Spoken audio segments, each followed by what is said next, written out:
My name is Helena Richter. I am 59 years old. I have faced storms in my life. The death of my husband, the struggles of raising a son alone, the weight of responsibilities that never seemed to end.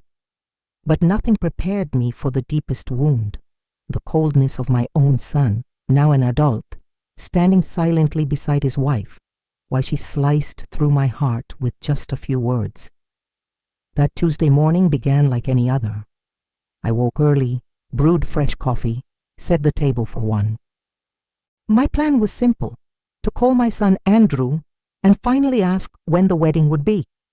He and his fiancée had spoken endlessly about plans, and I had been secretly saving a gift, a check for $10,000. I dialed.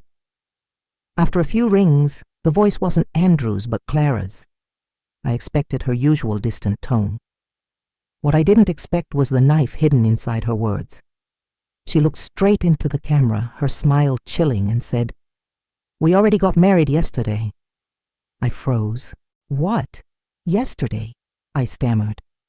Clara didn't hesitate. It was a small ceremony. We only invited special people. Special people. The words rang in my ears, sharp and merciless. For 3 years, I had covered their $800 rent every month. I had furnished their home, filled their refrigerator, made sure they never went without. Yet in Clara's eyes, and painfully in Andrew's silence, I was not special. Upstairs in my closet hung the pale blue dress I had carefully chosen for their big day. It cost $200. I had imagined myself smiling in photographs, proud to stand by my son. But those photos would never exist. Andrew finally raised his eyes, but his voice was flat, rehearsed. "Mom, it was just something intimate.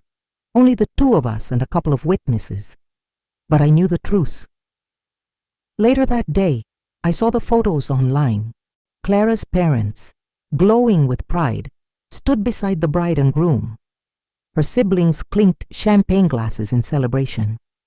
Clara wore a white gown I had partly paid for with $800 I had given her for expenses just weeks earlier. Exactly 7 days later, my phone rang again. This time, Clara's voice trembled. "Helena, the rent is late. The landlord says if we don't pay this week, we'll be kicked out. Did you forget to make the transfer?" Her desperation cut through the line, but inside me, something had shifted. Memories of countless rushed trips to the bank flooded back.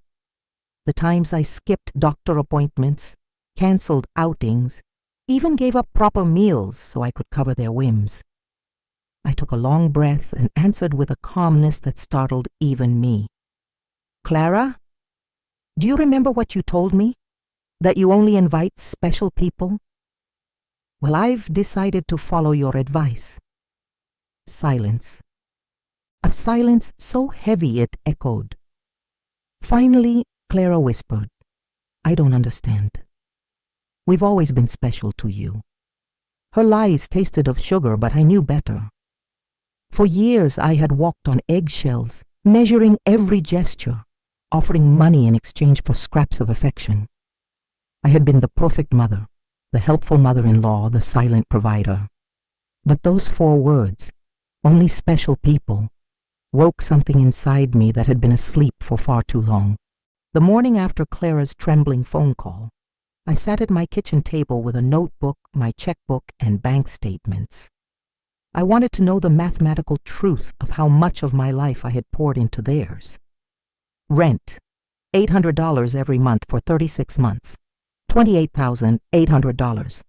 Food and groceries, $200 monthly for 36 months, $7,200. Gifts, medical emergencies, car loans, furniture, repairs. When I added it all together, my hand trembled. $44,100.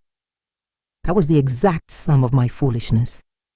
Money my late husband, Robert, had left me for peaceful retirement.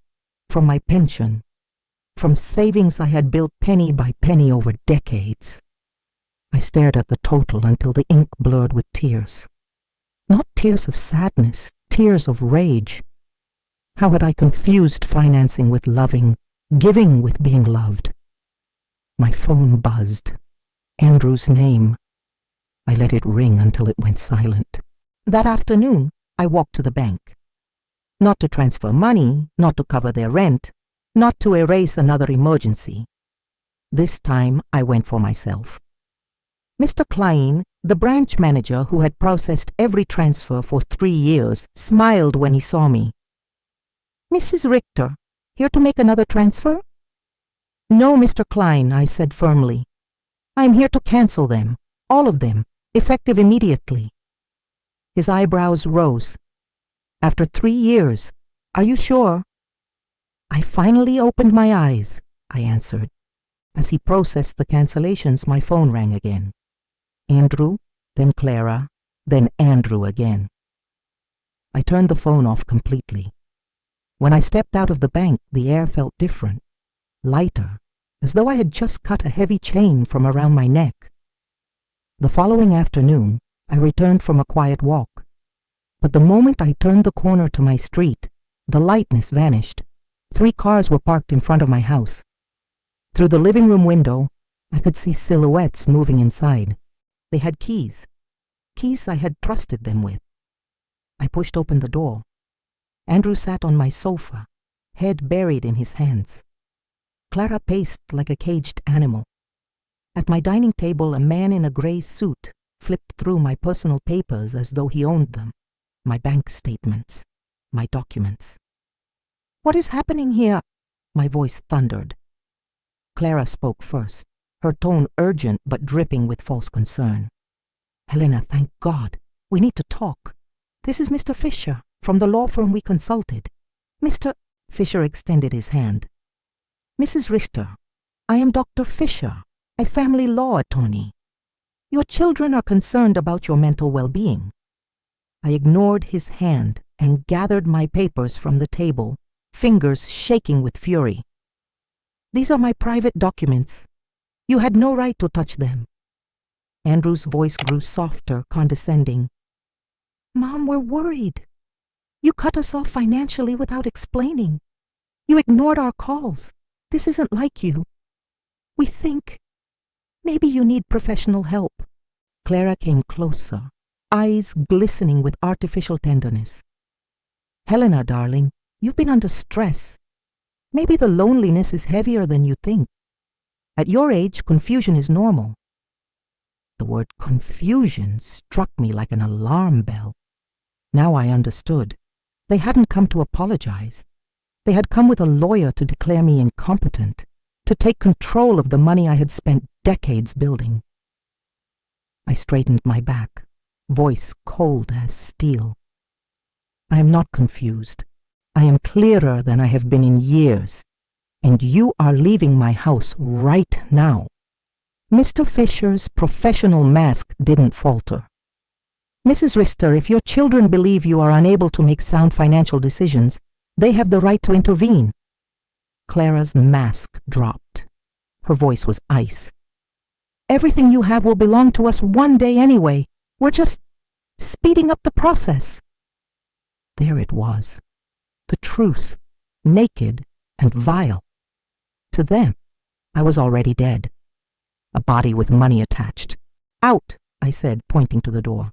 "All of you, now!" Mr. Fisher placed a folder on my table.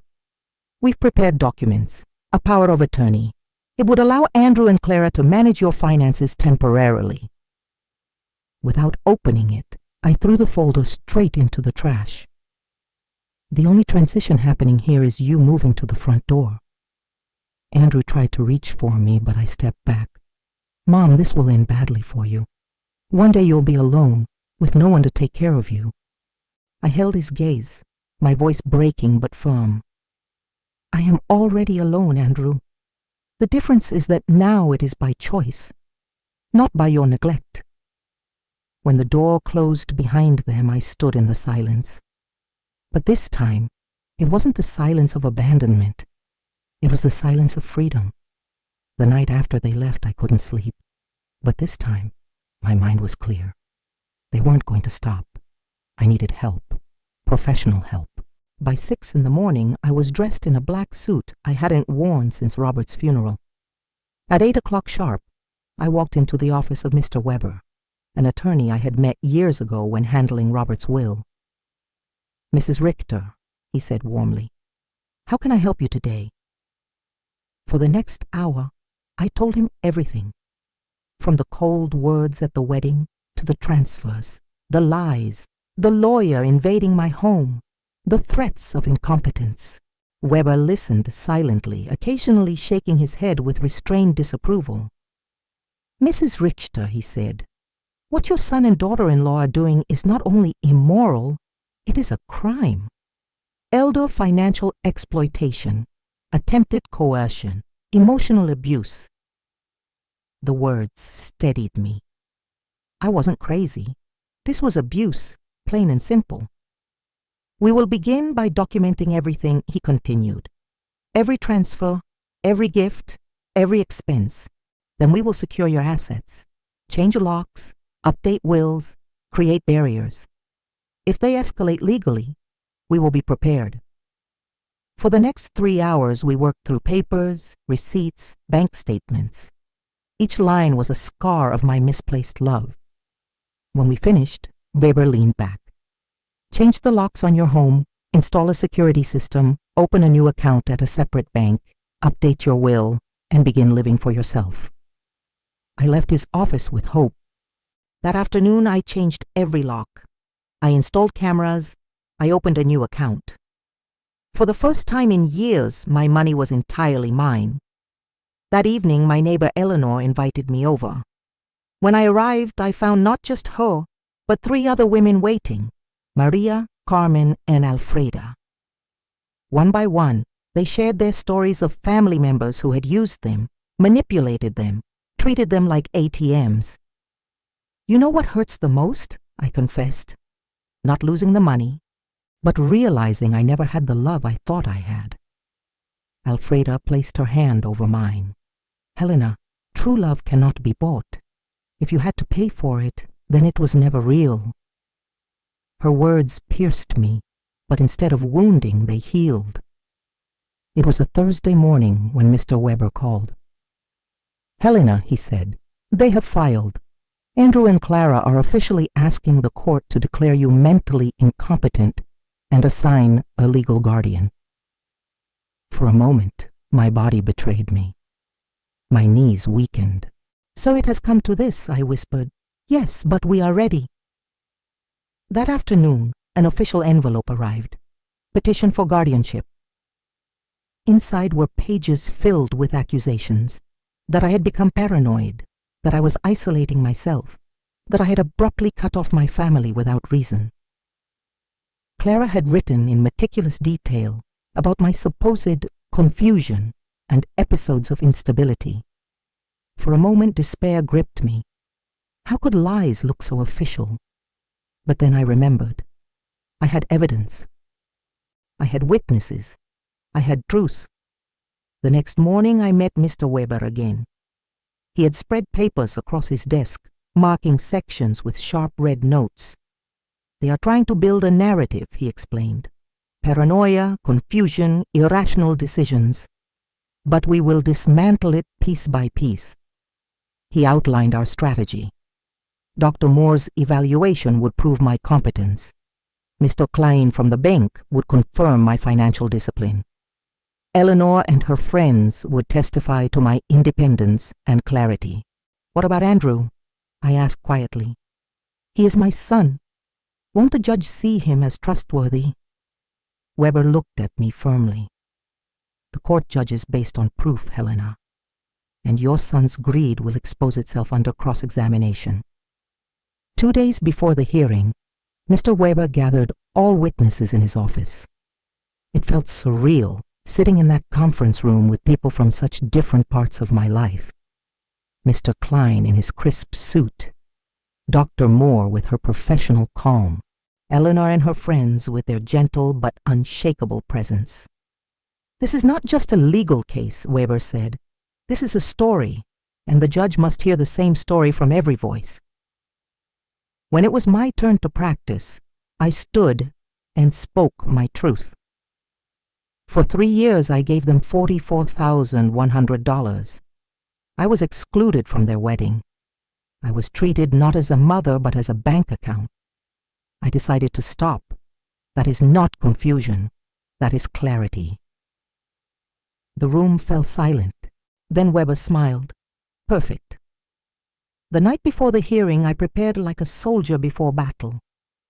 I laid out my best black suit, polished my shoes, pinned my hair neatly. I wanted the judge to see me as I was, not a frail victim, but a woman who had lived, worked, raised a child, and now demanded respect. Before bed, I walked to my garden. The air was cool, the stars shining with clarity. I whispered into the night, as if speaking to Robert. I am ready. I will not let them erase me. I will fight, and I will win. Not just for me, but for every mother who has ever been used, for every woman who has been silenced. When I returned inside, I felt stillness in my chest. Not fear, not despair, but resolve. Tomorrow, the battle would begin, and I was ready. The courthouse smelled of polished wood and old paper. I arrived early, dressed in my black suit, my heart steady despite the storm inside. When we entered the courtroom, Andrew and Clara were already there. Andrew wore a new navy suit, his face pale but defiant. Clara, dressed in black as if for a funeral, sat with her chin lifted, eyes burning with cold determination. For a fleeting second, my heart recognized my son, the boy who once held my hand. But then he looked away, and I knew that boy was gone. The judge called the session to order. Andrew and Clara's lawyer began. Your Honor, we are here because Mrs. Helena Richter has shown alarming signs of mental decline. She has isolated herself from her loving family, cut off financial support without rational explanation, and fallen under the influence of outsiders. My clients simply want to ensure her well-being. Every word was a dagger sharpened with falsehood. Clara testified first, her performance worthy of an award. Helena has always been like a second mother to me, she said, tears glistening. But recently, she has changed. She doesn't answer our calls. She yells at us. It breaks our hearts. When Mr. Weber cross-examined, his tone was surgical. Mrs. Schuster, when was the last time you called Helena without asking for money? Clara hesitated. Well, we always talked about many things. Give me a specific date, please. I don't remember. And is it true that you told her only special people were invited to your wedding? Clara's face flushed crimson. That was taken out of context. What context justifies telling your mother-in-law she is not special? Clara lowered her eyes, her silence louder than any confession. Andrew was next. Watching him raise his right hand nearly broke me. My mother has always been generous, he said. But lately, she's been erratic. We're not trying to control her. We just want to protect her. Weber rose. Mr. Richter, how much money have you received from your mother in the past 3 years? Andrew shifted. I don't know the exact amount.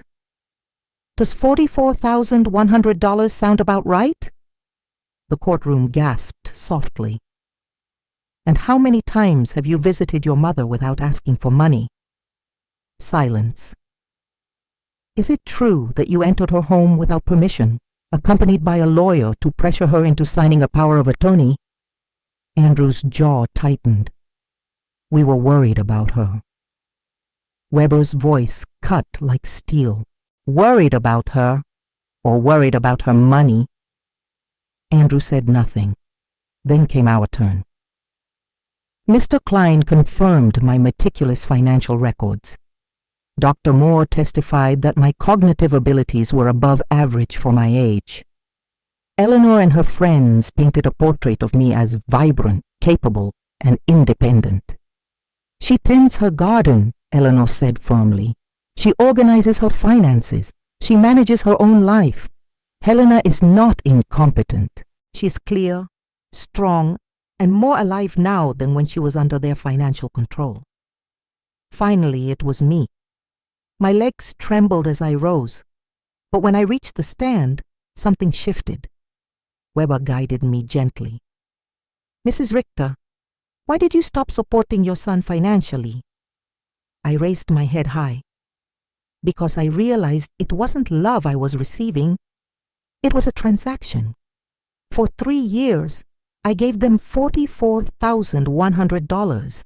I bought their furniture, paid their rent, covered their emergencies, and in return, I was excluded from their wedding and treated like a burden.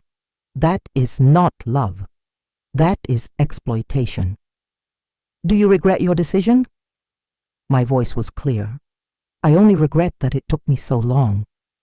The opposing lawyer tried to make me stumble, but I answered each question with precision, with memory sharp as glass, with dignity they could not touch.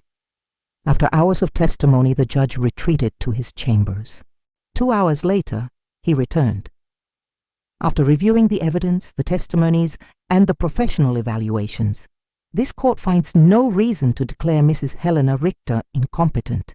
On the contrary, the evidence shows she is fully capable of managing her own affairs. The petition for guardianship is denied. Tears blurred my vision. I had won.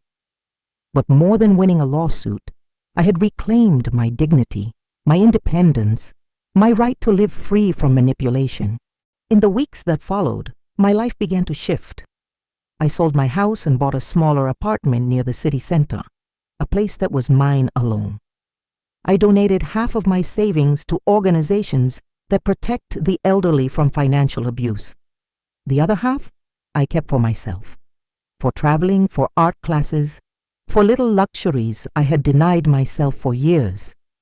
I joined a painting group. I took trips to Spain and Italy. I volunteered at a shelter for elderly women who had been exploited by their families. One woman, Maria, hugged me after a group session and whispered, "You gave me courage to say no." That moment alone was worth every tear I had shed. Months later, I saw Andrew from a distance at the supermarket. He glanced at me, froze, then turned away, pretending not to see me. And that was when I understood. I didn't need closure from him. I already had closure within myself. That night, I looked at the stars and whispered, "I forgive you, Andrew, but I release you too. Your choices are yours. My freedom is mine." Today, my life is not perfect. I still have moments of loneliness, moments when I wish I could hold my little boy again before he was consumed by greed. But I have learned something invaluable. Loneliness surrounded by people who don't love you is far worse than the peace of being alone in your own company. Now, when I wake each morning, I am not waiting for a phone call demanding money. I am waiting for the sun, for the smell of coffee, for the joy of deciding how I want to live my day. I am Helena Richter. I am 59 years old, and I have finally learned that true love cannot be bought, dignity cannot be stolen, and freedom is never too expensive. Those coldest words, "We already got married yesterday," became the spark that lit the fire of my rebirth. 6 months after the trial, on a rainy October afternoon, I was painting in my studio when the doorbell rang. Through the peephole, I saw a young courier holding an envelope. I signed for it and closed the door, studying the handwriting. My heart skipped. I recognized it immediately. Andrew's handwriting, the same careful script I had taught him when he was 7 years old, tracing letters at our kitchen table. My hands trembled as I opened it. "Mom, I don't expect you to read this. I don't expect you to forgive me. I'm not even sure I deserve to call you Mom anymore. Clara and I separated 3 months ago. She left when the money ran out. Your money, I mean. Turns out, when there was nothing left to take, there was nothing left between us either. I've been going to therapy. My therapist asked me to write down the moment I realized what I had become.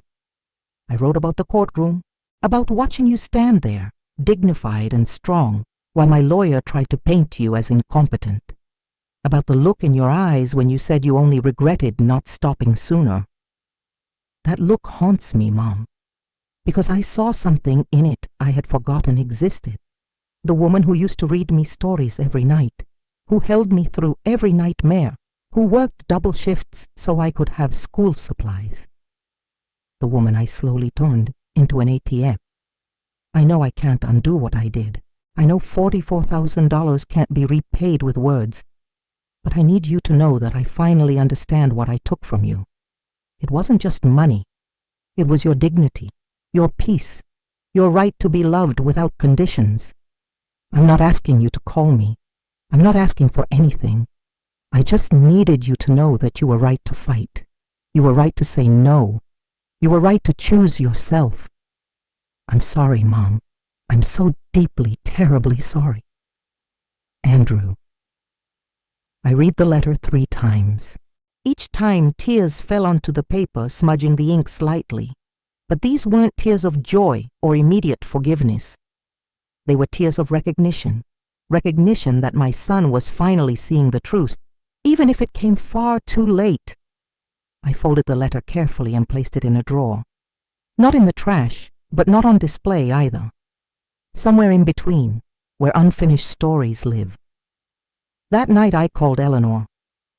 "He wrote to me," I said simply. "What did he say?" I summarized the letter, my voice steady but thoughtful.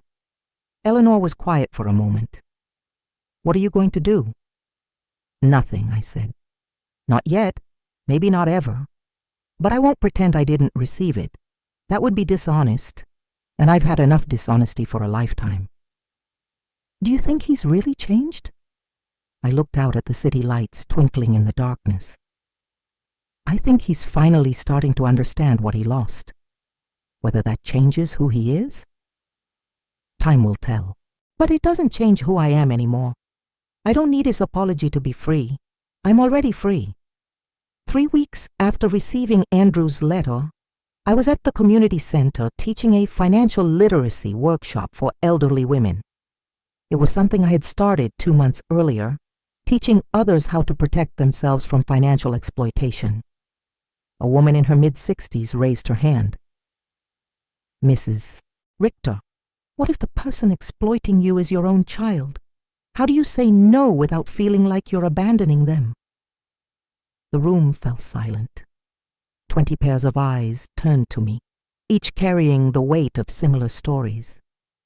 I took a deep breath. "You're not abandoning them by setting boundaries. You're teaching them something crucial, that love without respect is manipulation, that a parent's worth isn't measured in dollars, and that your life, your peace, your dignity matter just as much as theirs." I paused, feeling the weight of my own words. For years I believed that being a good mother meant sacrificing everything, but I learned the hard way that there's a difference between sacrifice and self-destruction. Real love doesn't demand you erase yourself. It doesn't require you to finance someone else's life while you fade into the background of your own. A woman in the back row wiped tears from her eyes. After the workshop, she approached me. "Thank you," she whispered. "My daughter has been asking me to co-sign a loan for $50,000. I was going to do it tomorrow, but after hearing your story, I think I need to say no." I squeezed her hand. "Saying no doesn't make you cruel. It makes you honest.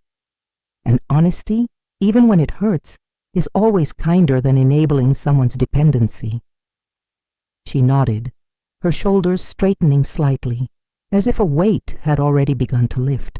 One Saturday morning in December, I was at the farmer's market, selecting fresh flowers for my apartment, when I heard a familiar voice behind me. "Those yellow roses are beautiful." I turned. Andrew stood there, thinner than I remembered, with dark circles under his eyes, but something different in his expression. Humility, perhaps, or the beginning of it. For a moment, neither of us spoke. "Hello, Andrew," I said finally, my voice neutral. "Mom, Helena. I didn't expect to see you here. I come every Saturday," I said simply. He nodded, shifting his weight awkwardly. I wasn't sure if you got my letter. I did. Another silence stretched between us, filled with 3 years of hurt, betrayal, and unanswered questions. I meant every word, he said quietly. I know that doesn't fix anything. I know I destroyed something that can't be rebuilt. But I needed you to know. Andrew, I interrupted gently. I appreciate your letter. I do. But understanding what you did wrong doesn't automatically repair what you broke. Trust isn't rebuilt with words. It's rebuilt with consistent actions over time. If it's rebuilt at all. His eyes filled with tears. I know. I miss you, Mom. I miss the relationship we had before I ruined everything. I looked at him, really looked at him. I saw genuine remorse, yes, but I also saw something else. The expectation that my maternal instinct would override my self-respect, that I would immediately embrace him and declare that all was forgiven. But I had learned too much to fall into that trap again. The relationship we had before was built on an imbalance, I said carefully. I gave, you took. I accommodated, you demanded. I financed your life while mine shrank to nothing. That relationship needed to be ruined so something healthier could possibly exist. Can something healthier exist? He asked, his voice breaking slightly. Between us, I mean. I chose my words carefully. I don't know, Andrew. That depends on whether you've truly changed or just temporarily run out of people to use. Time will tell, but either way, I won't sacrifice my peace to find out. Not anymore. I paid for my flowers and turned to leave. Mom, he called after me. Can I call you sometime? Just to talk. No asking for anything. Just to talk? I paused, considering. Every instinct from my old life screamed at me to say yes immediately, to grab this olive branch and pull my son back into my life regardless of the cost. But the woman I had become, the woman who had stood in a courtroom and defended her right to exist on her own terms, that woman knew better. Give me your new number, I said. I'll think about it. And if I decide I'm ready, I'll call you. But don't wait by the phone, Andrew. I need more time. Maybe a lot more time. He nodded, understanding flickering in his eyes. He wrote his number on a piece of paper from his wallet and handed it to me. Thank you, he said, for not throwing this away. I'm not throwing it away, I said. But I'm not making any promises either. You taught me that my love and my presence are valuable. Now I'm treating them that way. That evening, I sat in my apartment with Eleanor, Maria, Carmen, and Alfreda, the women who had become my chosen family. I told them about the encounter at the farmer's market. Are you going to call him? Maria asked. I don't know, I admitted. Part of me wants to believe he's changed, that my son is still in there somewhere, buried under the greed and manipulation. But another part of me, the part that survived, knows that wanting something doesn't make it true. Alfreda, at 82 years old and wiser than all of us combined, leaned forward. Helena, let me tell you something I learned the hard way. Forgiveness doesn't mean reconciliation. You can forgive someone for your own peace and still choose not to let them back into your life. Forgiveness is about releasing the poison from your own heart. Reconciliation is about rebuilding trust. They are two entirely different things. Her words settled over me like a warm blanket. I think, I said slowly, that I can forgive Andrew for being weak, for being manipulated by Clara, for making terrible choices. But I don't know if I can trust him again. And I'm finally okay with that uncertainty. I don't need to have all the answers right now. Eleanor raised her glass. To uncertainty, to taking our time, to never again confusing love with obligation. We all clinked glasses, and in that moment I felt something profound. I was no longer defined by my relationship with my son. I was defined by my relationship with myself, with these incredible women, with the life I was actively choosing every single day. A full year after the trial, I stood in an art gallery in the city center. My paintings, 20 of them, hung on white walls under soft lighting. The invitation read, "Rebirth, a collection by Helena Richter." Each painting told a story. Broken chains transforming into flowers, a bird escaping a golden cage, a woman standing alone on a mountain peak, arms raised to the sky, dark storms giving way to brilliant sunrises. The gallery was filled with people, Eleanor and her friends, women from my financial literacy workshops, Mr. Weber, Dr. Moore, even Mr. Klein from the bank. People who had witnessed my journey from victim to survival to someone who thrived. Near the end of the evening, as I stood admiring a painting I called "The Price of Freedom," I sensed someone beside me. I turned. Andrew stood there, hands in his pockets, staring at the painting. "I didn't think you'd come," I said quietly. "I saw the invitation on your website," he said. "I hope it's okay that I'm here. I can leave if—" "You can stay," I said. "But I need you to understand something. This—" I gestured to the paintings, to the people, to the life I had built. "This is what I created from the ashes of what you destroyed. I'm not showing you this to make you feel guilty. I'm showing you this because I need you to understand that I didn't just survive what you did to me. I transformed because of it." He stared at the painting for a long moment. "The Price of Freedom," he read aloud. $44,100. I had painted it as an abstract. Chains of gold dissolving into butterflies. Each butterfly labeled with an amount.